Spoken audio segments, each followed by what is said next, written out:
আসসালামু আলাইকুম, কেমন আছেন সবাই? নতুন একটা ব্লগে স্বাগতম। আজকে শুক্রবার, ঈদ রোজা সবই তো গেল, পুরো একটা সপ্তাহ।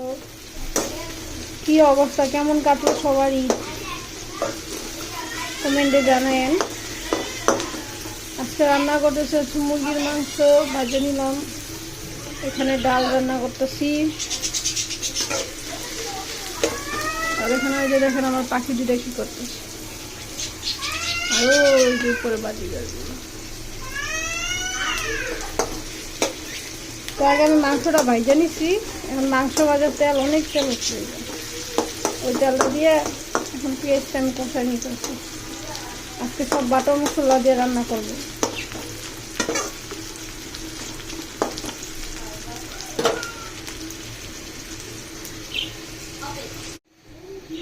এই যে আমার পেঁয়াজটা কষানো গেছে। এখন 1 চামচ, 1.5 চামচ হলুদ দিলাম, স্বাদ মতো লবণ দিয়ে দিব। যে যেমন স্বাদে লবণ খান ওরকম স্বাদে লবণ দিব। তারপর হচ্ছে আমি এখন মরিচের গুঁড়োটা এখানে কিছুটা গুঁড়া দিব, আবার কিছু রয়েছে বাটা মশলা দিব।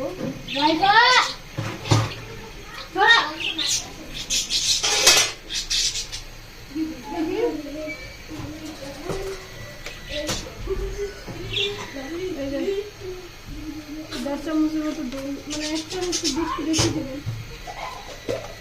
আর গরম মশলা বলতে 2টা ঠ্যাঙ্গা, 2টা লং, এই যে 2টা কি কর এলাচ, এই যে 2টা তেজপাতা। আমার গরম মশলা দেওয়া শেষ, আর দিব না। আর এই যে আমি যে মরিচ বেটে রাখছিলাম, একটু মরিচ দিয়ে দিব।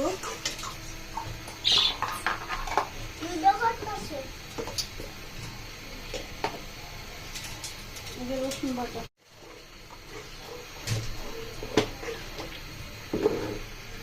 দিব একটু আদা বাটা, আদাটা বলে নেই।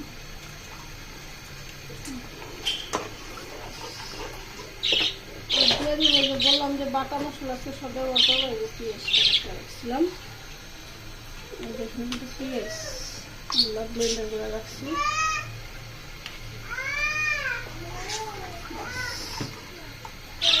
বাটা মশলা খাইতে কিন্তু আলাদা একটা গ্রাম লাগে।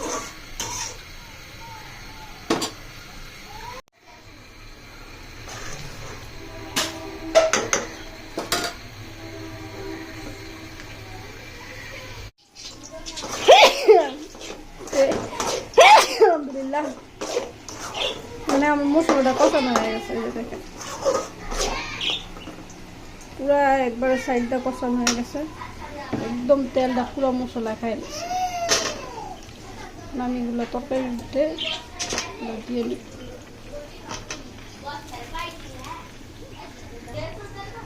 এই যে কিন্তু সব মাংস আলু দিয়ে এবার ধোয়াই দিলাম, ঢেকে দিই। আর এদিকে হচ্ছে আমি তেলটা বাগার দিতেছি রসুন দিয়ে। এখন আমি মাংসটা কষায় পানি দিয়ে দিচ্ছি, আর এই যে ডালটা বাগার দিয়ে দিচ্ছি। বাকি রান্নার জন্য কাটবো। তো এই যে আমার মাংস রান্না কিন্তু হয়ে গেছে। এই যে ঝোল ঝোল রাখবো। মাংসটা দেখে কালারটা বুঝে যাচ্ছে যে কালারটা অনেক সুন্দর হয়েছে। খাওয়ার পরে বলতে পারবো ইনশাল্লাহ। কেন হচ্ছে আমি জিরার গুঁড়া দিয়ে দিব।